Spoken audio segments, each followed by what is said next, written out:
안녕하세요, 농촌다락방입니다. 매달 월세처럼 받는 농지연금에 대해 아시나요?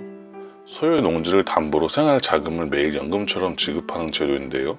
사실 이 제도에 대해 장단점이 확연히 드러나기 때문에 농촌에서의 가입률이 사실상 그렇게 많지 않는 것이 현실입니다. 그러면 오늘은 농지연금에 대해 알아볼까 합니다. 농지연금은 2011년에 처음 도입되었는데요. 농지연금은 생활비에 미치지 못하는 국민연금을 받는 노령농가가 농지 자산을 활용하여 생계를 안정적으로 유지하고 삶의 질을 개선하도록 도는 현실적인 농촌 사회 안전망입니다. 이 제도는 만 65세 이상 고령 농업인이 농업소득 이외에 별도의 소득이 없거나 더 이상 농사를 짓기 힘들 때 여생을 편하게 보낼 수 있도록 만든 제도로 소유하고 있는 농지를 담보로 제공하고 노후 생활 자금을 매월 연금 방식으로 지급받는 방식입니다. 이것과 비슷한 제도는 주택연금이 있죠. 그 이유가 몇 가지 있습니다. 자, 그럼 농지연금의 단점부터 알아볼까요? 첫 번째는 담보 비율입니다. 예를 들어 1억 원짜리 토지인데 토지가 저당의 80%, 즉 8천만 원이 되어 있다면 신청할 수 없습니다. 농지의 담보 비율은 15%가 넘어가면 안 되기 때문에 토지에 저당이나 지상권 등이 잡혀 있는 것이 있으면 사실상 힘들다고 생각하시면 됩니다. 실제 한국농어촌공사의 조사 결과에 따르면 농지연금 미체결 사유 중에서 농지 제한 물건 설정이라고 응답한 비율이 무려 70% 이상인 것으로 나타났습니다. 그만큼 농촌의 농지들은 대부분 이미 65세가 오기 전까지 처음엔 토지에 대출이 없었어도 자식을 키우며 기후변화와 농작물 피해 등으로 어려울 때 토지를 담보로 자녀를 결혼시키고 생활하셨던 것입니다.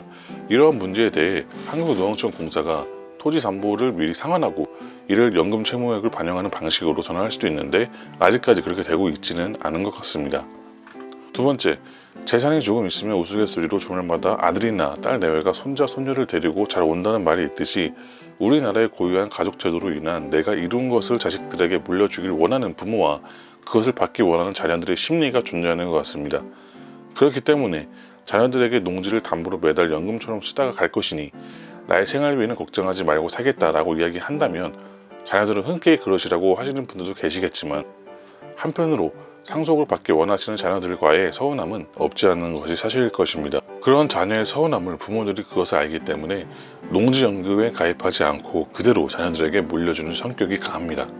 현재로서는 그렇지만 앞으로 토지 거래에 대한 부동산 규제가 강화되고 양도소득세 또한 너무 터무니없이 올라간다면 토지로 농지연금을 받는 것이 전략적으로 유리한 토지도 분명히 있을 것이라 생각됩니다. 세 번째, 농지연금을 해지하는 이유 중에서 채무 부담이 가장 높은 비율을 차지하는데요. 연금 가입 이후에 가입자가 부담해야 하는 비용은 감정평가와 근저당 설정 비용, 연금 수정액, 위험 부담 비용 등이 있습니다. 만약 고령의 노인이 계약 만기로 해지를 한 경우에는 채무를 일간 상환하도록 되어 있는데요. 이것이 농가에게 큰 부담이 될 수 있다는 점입니다. 네 번째입니다. 주택연금이나 농지연금의 경우에는 물가 상승률을 반영하지 않는 것이 단점입니다. 내 토지가 10년 전에 비해 값이 올랐어도 10년 전에 감정평가한 그때 기준의 공시지가로만 평가를 한다는 것인데요.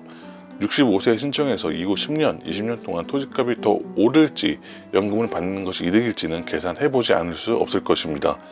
여기서 주택연금과 비슷한 농지연금 잠깐 표로 한눈에 볼 수 있도록 정리해보았습니다. 잠시 일시정지 하셨다가 참고해보세요.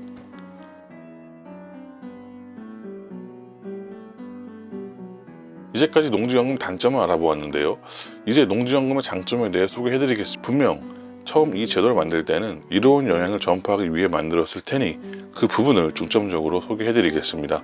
첫 번째, 부부 종신 지급입니다. 농지연금을 받던 농업인이 사망할 경우 배우자 승계로 배우자 사망 시까지 계속해서 농지연금을 받을 수 있는 것이 큰 장점입니다. 농촌에서 트랙터를 몰고 경운기를 끌고 하는 일은 대부분 남성이 합니다. 그런 남편이 먼저 세상을 떠난다면 기계를 다룰 줄 모르는 부인은 농사를 원활히 지을 수 없겠지요. 그래서 남편이 먼저 사망하여도 배우자 승계로서 배우자까지 보장해주는 연금입니다. 단 신청 당시 배우자가 60세 이상 연금 승계를 선택한 경우에만 하나입니다. 두 번째, 주택연금과 같은데요. 농지연금을 받는다고 해서 그 토지에서 경작을 할 수 없는 것이 아닌 직접 경작을 할 수 있으며 연금 이외에 추가 소득을 올릴 수 있는 점이 매력적입니다. 상속을 하지 않고 나 혼자 와서 나 혼자 쓰고 간다는 생각으로 농지연금을 신청한다면 매력적인 상품으로 보일 수 있겠지요. 물론 매년 시중 토지 거래가가 증가하는 비율을 따져보아야 할 것입니다. 세 번째, 속된 말로 먹튀하지 않습니다. 정부 예산으로 지원하는 것이기 때문에 국민연금처럼 따박따박 빠지지 않고 안정적으로 연금을 지급받을 수 있는 것 또한 매력적입니다. 네 번째, 연금 채무 상환 시 담보농지 처분으로 상환하고 남은 금액이 있으면 상속인에게 물려주고 만약 부족하더라도 더 돈을 요구하지 않습니다. 그러니 농지연금을 받으시면 일단 길게 오래 살면서 연금을 타는 것이 가장 좋습니다. 다섯 번째입니다. 재산세를 감면해 줍니다. 6억 원 이하의 농지는 전액 감면되고요. 6억 원이 초과되는 농지할 경우에는 6억 원까지 감면받을 수 있습니다. 다음은 신청 자격입니다. 신청자 본인이 만 65세 이상이고 영농 경력이 5년 이상의 농업인이어야 합니다. 부부의 경우 앞서 말씀드린 것처럼 60세 이상인 경우에 한해서만 신청자가 사망한 이후에도 배우자가 농지연금을 계속 받을 수 있습니다. 가상 농지의 조건입니다. 지목이 전, 답, 과수원이어야 하고요. 실제 영농으로 이용되고 있어야 합니다. 2020년 1월부터는 농지 보유 기간과 거리 제한을 모두 충족해야 신청할 수 있는데요. 농지연금 신청은 현재 보유 기간이 2년 이상이어야 되고 농지연금 신청은 주소가 농지에 소재하는 시군구, 그와 연접한 시군구 이내이거나 직선거리가 30km 이내의 지역에 위치해야 하기 때문입니다. 여기서 신청인의 주소는 실제 살고 있는 곳이 아닌 주민등록 주소지가 기준이 됩니다. 작년부터 조금 까다로워졌지만 현실적이게 반영된 부분인데요. 또 토지에 불법 건축물이 있거나 본인 및 배우자 이외의 자가 공동 소유하고 있는 토지, 그리고 개발지역 및 개발계획이 지정, 시행 고시되어 개발계획이 확정된 지역의 농지는 신청에서 제외 대상입니다. 자, 그렇다면 농지연금을 얼마나 받는지 가장 궁금하실 겁니다. 농지연금은 매월 지급하여 담보농지의 가격, 지급기간에 따라 차이가 발생합니다. 담보농지 가격은 개별 공시가를 기준으로 하거나 감정평가를 따로 의뢰해서 정하는데요. 개별 공시가를 기준으로 정할 때는 100%로 평가하고요. 감정평가 금액을 기준으로 할 때는 그 금액의 90%로 합니다. 감정평가를 악용하는 것을 방지하기 위해 감정평가 금액의 공시시가 기준으로 상정한 금액보다 크면 일단 심의 후 결정하도록 합니다. 농지연금은 두 가지로 나눌 수 있습니다. 종식령과 기간형입니다.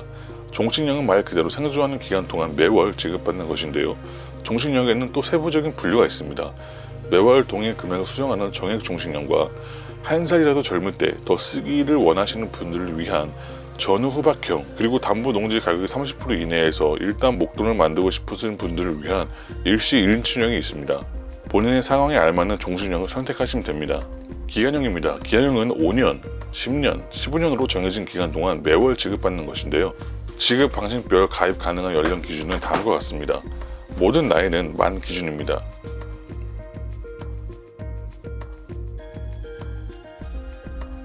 또한 담보로 금액을 평가하지만 월 최대 받을 수 있는 상한 금액은 300만 원입니다. 만약 부부가 따로따로 소유하고 있는 농지가 있다면 각자 300만 원씩 받을 수 있고요. 부부가 총 600만 원을 수령하실 수 있습니다. 한국농어촌 공사 홈페이지에 접속하시면 메뉴에 농지연금에서 예상연금 조회하기가 있습니다. 만약 계산을 원하시는 분들은 농지은행 통합포털을 이용하시면 실제 받을 수 있는 농지연금의 액수를 미리 계산해 보실 수 있습니다. 사이트는 댓글로 달아놓겠습니다. 오늘은 농지연금에 대해서 알아보았고요. 오늘도 시청해주셔서 감사드리며 좋아요와 구독 부탁드립니다.